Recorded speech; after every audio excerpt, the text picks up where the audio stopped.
What is up, guys? Welcome back to my channel.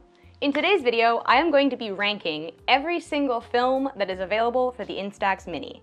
And as you can see, I have shot quite extensively with the Instax Mini, specifically this one, the Instax Mini Evo. I purchased about 10 different types of film pack for this video, so I've tried out quite a few of the ones that I'm talking about, so I can give you first-hand examples and opinions of each of those. I can also show you some video clips of how the different finishes and sheens look in the light, etc, etc. I'm sure many of you are familiar with the template of this video. I'll be using this tier list, with tiers A through F, to rank each film pack according to some predetermined criteria. Something to keep in mind about Instax Mini film is that almost without exception, the only difference between different types of film is the frame. So the pink, the black, the white, the stone, the marble, the rainbow, they're all exactly the same film chemistry, and the images will look exactly the same on them. The only difference is that their frames are different colors. So when I talk about what makes one film type better than the other, I'm talking about the qualities of the border. Just putting that out there, in case anyone's confused. With that in mind, I have devised the following criteria, and I'm going to read them out for you. Number 1. Utility. Is there a case where this particular film stock would be the best choice? 2. Versatility. Is this film a good choice in many situations? Does it work with a wide variety of subjects? Number 3. Visual appeal. Is the border pretty and aesthetic? Does it look nice on your wall? Does it give you a little tingly feeling in the back of your brain to look at it? And finally, predictability. Do I know what I'm gonna get when I'm shooting with this film, or is it more of a mixed bag? Some of the films we'll talk about today have a different color on every frame. That's pretty cool and pretty fun, but it does make it more difficult to match the frame color to your image. And as you can tell by all these criteria, I really like matching the colors in the image with the colors of the frame. So I do consider the frame to be part of the image in a lot of cases, and it does really matter to me what colors the frames are, which is why I'm taking the time to make this video, and probably why you're taking the time to watch it. With that in mind, I'm gonna read you the little descriptions that I've written for each tier so you have a good idea of why I'm putting what where. S tier films are films that have a good balance of utility, versatility, and visual appeal. Basically, you won't regret using these films to take pictures of pretty much anything. A tier films have utility and visual appeal, but may be slightly lacking in versatility. You can use these to photograph a wide range of subjects, but there is an ideal time and place to use them. B tier films have a strong utility in some areas, but may lack versatility in others. They have strong visual appeal or score points for novelty, but there are situations where you wouldn't want to be halfway through a pack because they won't complement images of certain subjects. C tier films have decent utility in some areas or strong utility in specific areas, but completely lack versatility. Overall, these films may score very high in one ranking category, but their poor scores in other categories hold them back. D tier films do not score particularly high in any category, but don't go so far as to actively impede the quality of an image. There's almost always a better choice than one of these films, but there's usually a worse choice too. And those worst choices are in E tier, which are overall bad, ugly, difficult to shoot with, or too unpredictable. And finally, F tier films are just bad. Why was this made? Who wants these? I can't fathom a time or a place when it would be useful to photograph with one of them, and I would much rather go to Shoppers Drug Mart and spend $16 on a single pack of white film than deal with having one of these in my camera instead. So, with all that said, with the criteria and the tier lists described, let's jump right in and rank some films. So first up, we have a classic, black. This one, full disclosure, is my favorite. I love the way that the black borders look. I think that they make the colors in the image pop a little bit more, I think just by contrast, and I would absolutely put this one in the S tier. There is pretty much nothing I wouldn't want to photograph on a black bordered film. I've photographed spring flowers and dark studio sets and monochrome and the whole bit, and it looks great on all of them. I wish that I could buy these in bulk, because if I could, I would probably only shoot with black bordered film. And speaking of buying in bulk, we have the white border, the classic, the one that everybody knows, the one that comes with the camera. Can't go wrong with a white border, and I'm sorry, this one's also gonna go in the S tier, just because, like, it's perfect. White goes with literally every color. It makes photos look cool, and you can work with pale colors or vibrant colors and the whole lot. You guys understand. Also, it comes in bulk, so I can buy like a 5-pack, and it works out to be just over $1 per image, which is as cheap as you can possibly get this film. Definitely a good S tier choice. You'd never regret having it in your camera. After that, we have the soft lavender. Now, I have not shot with this one. I think it's fairly new. I do really want to try it out. I think I'm gonna put this one into the B tier, only because it's a little bit tricky to find colors that look good with purple. You're pretty safe if you stay in like the galaxy tone range, but anything beyond that, you might have trouble photographing like nature scenes or different seasonal outdoor images. Not sure, but indoors, white background portraits, I think this would be a phenomenal choice. I can't imagine ever regretting having this in my camera. Next we've got Stone Gray, which, oh my god, I was so surprised by this film. I thought it was just gonna be gray when I shot with it, but no, it's actually like shiny silver.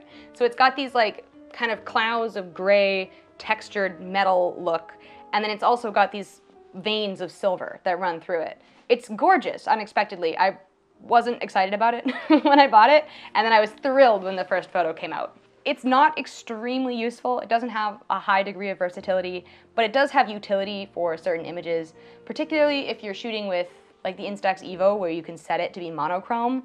This film stock looks really cool for monochrome images. Highly recommend trying it out. This one is also going to go in the B tier. Next, we have another metallic film, and that is the Blue Marble. Oh my god, this is another one that completely blew me away when I saw it. It's absolutely gorgeous, huge visual appeal. Basically, it's like this blue marble pattern, but then it has interwoven veins of gold throughout it, and the gold is like a metallic foil. Super gorgeous. It is exactly my aesthetic. Unfortunately, I did find it very difficult to find images that the frame would complement rather than having the frame distract from the photos. So, oh my god, I want to put it in B tier, I really do, because it's so gorgeous, but I think I'm gonna have to put it in C tier because it is so weak in versatility. Sky Blue is our next one. Sky Blue I quite like. I have shot with this one. It was more of a robin's egg blue than a sky blue, if I'm being frank. Like the sky I think of as being more of a red toned blue, whereas robin's eggs are more of a green toned blue. This is more of a green toned blue. But that said, it does work for a wide variety of subjects. I shot it outdoors during the summer and it matched pretty much everything that I wanted to photograph. Very versatile, looks good on a wall. Solid B tier film, I think, yeah. And while we're on the topic of these pastel colored frames, we've got Pink Lemonade. I really wanted to like this one. I do like it, but it's unfortunate because the pink tone is kind of more saturated than I think it needs to be. Like if they had gone for a really light baby pink, it could have bumped itself up to the A tier because I think it would have evoked the aesthetic of like the white frames with just a tinge of pink, you know what I mean? But the actual pink is kind of intense, and I found that it overpowered the other colors in the images that I took with this pack. Certainly it has utility, certainly it looks nice on the wall. That is going to stay in the B tier, as well with the other pastel colored films. And sorry to be such a hater. I like the pastel color. I recommend that you buy them. They're really cool, but yeah, they do lack versatility. Speaking of lacking versatility, oh my god, I don't know. I don't know how you'd shoot this one. We have Heart Sketch. So this one has frames that look like somebody's drawn little hearts all over them. I think that's a very cute idea.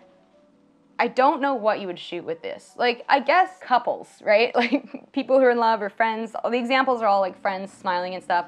You could bring this to a party. It might be kind of a cute one to take pictures of all your friends with, but beyond that, like, for street photography or for any kind of like editorial-esque photography, I don't think I would recommend using this.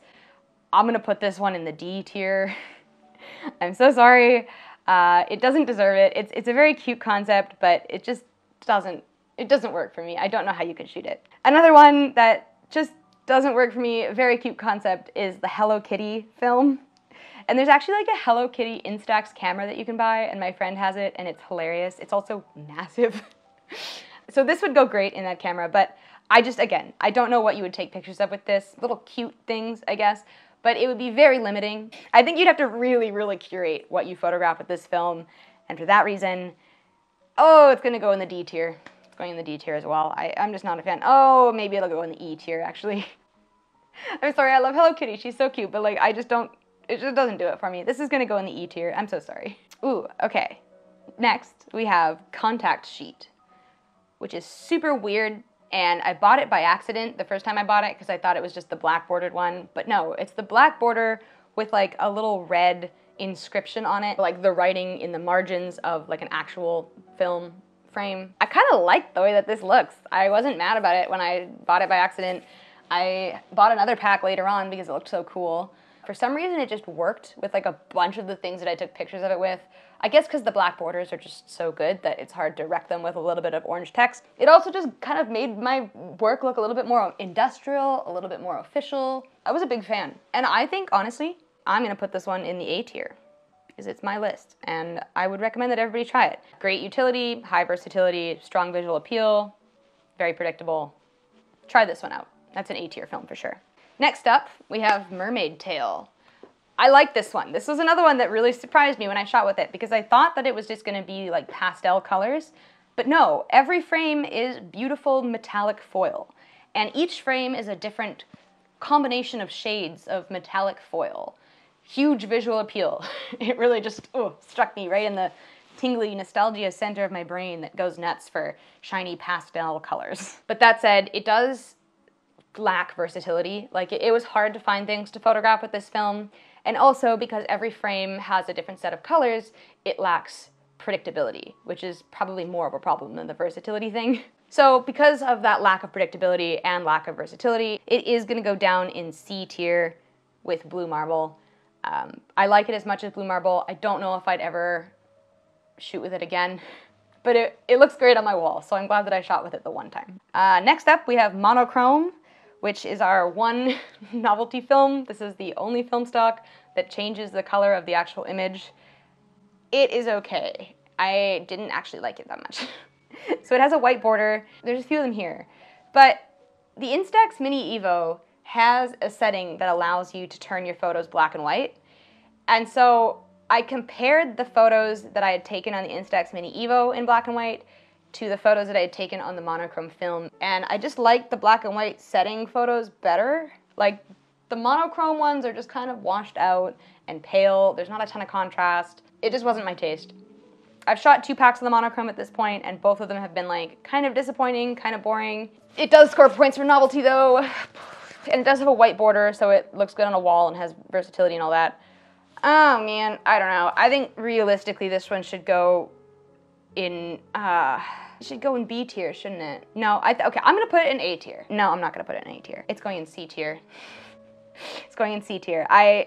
I like it. It's fine. Like, try it. It's fun-ish to use, but there's a lot of places where you would regret having it in your camera because it only takes pictures in black and white, and the black and white pictures that it takes are not like punchy and exciting. They're just kind of drab. So sorry, it's going in C tier. Next up is spray art. I have not tried spray art. I will not try spray art. I'm sorry, spray art looks so bad. This is my least favorite film. This is the only reason why there even is an F tier, is because this film exists. I don't like that it's got these really, really vibrant colors and then patches of pure white. I don't like the texture. I don't like that each frame is different. It's got like the full rainbow spectrum of colors, so you don't know what you're gonna get when you take the photo. Absolutely no predictability at all. Really just not my taste. This is going into the F tier. Another film that I don't think is for me, but is gonna score higher than spray art, is Shiny Star instant film. It seems to be metallic, and it's got these little different colored stars all over the place. Strong visual appeal. I think this would look really cute on a wall. I don't think there's a lot of versatility. Like, I don't think you could do a street photography session on these, really. You'd be limited to like sunsets and flowers, I think. It's better than E tier. I think it's definitely up there with the heart thing. Next we have Confetti, and we're kind of getting into the dregs here because I rated all of my favorite films first. Confetti, again, each frame is a different color of confetti, so it's hard to predict what you're gonna get, and that makes it really hard to match the colors in the photo to the colors on the frame. No, it's a no for me. This one's going also into the D tier. Next up, speaking of dregs, we have Rainbow. I feel really strongly about this film, but I hate it. I don't like it. I understand that some people like it because this film is obviously more popular than some of the other choices that are better, but every frame is a different color, and they're all very vibrant colors, and they're all like a range of colors. So instead of just being this frame's pink and this frame's blue, it'll be like this frame is yellow-orange, and this frame is orange-red, and this frame is red-pink. It's so hard to take nice-looking photos when you don't know which of a wide variety of extremely vibrant colors is going to surround the photo. Maybe I just don't work with color well enough. Like, I definitely don't. So surely some people out there are able to do this and work with this film and make it look good, but I'm not one of those people, and I'm not a fan. I am really resisting the urge to put this one in F tier because it does not deserve F tier. If I'm being honest and rating this according to what I think actual public opinion is, this is probably C tier, but I'm not. I'm rating this according to my own heart, and so it's gonna go in E. Next, we have Candy Pop, which is another film that I had never heard of. I think this one's cute, more versatile than some of the other options we've been looking at, but still not super high in terms of versatility. It's also, I think, really hard to find. I bought every film that I could find when I was preparing to make this video. I could not find this one. It looks like it would have a little bit of versatility for like bright scenes, for cute portraits, for parties. I think it would look really nice. I don't know how aesthetically appealing it would look on a wall. I can't really imagine like the circles blending in with a wall that is dedicated to square shapes. Honestly, maybe this could go up there with monochrome. I think I'll put it in C because it's also got like a fair amount of white space. There's no one color that's going to overpower your image, and it has a variety of other colors in the actual frame that you can select and match to colors in your image. And that brings us to our final film, which is Macaron. Each frame is a different color, so I'm guessing this one suffers from the same problem that Rainbow does, where it's really unpredictable and really hard to pair your colors in the frame with the colors in the image. It's going down there with Shiny Star, probably in the D tier. And I mean, I like the pastel. Pastel's really pretty, but the lack of predictability for me just really hurts. So yeah, it's staying in the D tier for now, but I'll shoot with it and maybe come back with some new thoughts. That's everything. That's all of the film stocks. And I'm pretty sure that's all of the film stocks. Like, I don't think Instax makes any other film stocks for Instax Mini. Thank you guys so much for watching. I hope this video was interesting, engaging, informative, and helpful to you in your journey to decide what Instax Mini film to shoot with. I had a lot of fun putting this video together. I spent a lot of money on Instax Film putting this video together, so share it, like it, pass it on to your friends. Tell your friends about this fabulous channel with this adorable YouTuber who knows everything about Instax Mini Film. I really appreciate you guys. Get out there, take some pictures, buy some film, stay sharp, and don't forget to keep shooting. Bye, guys.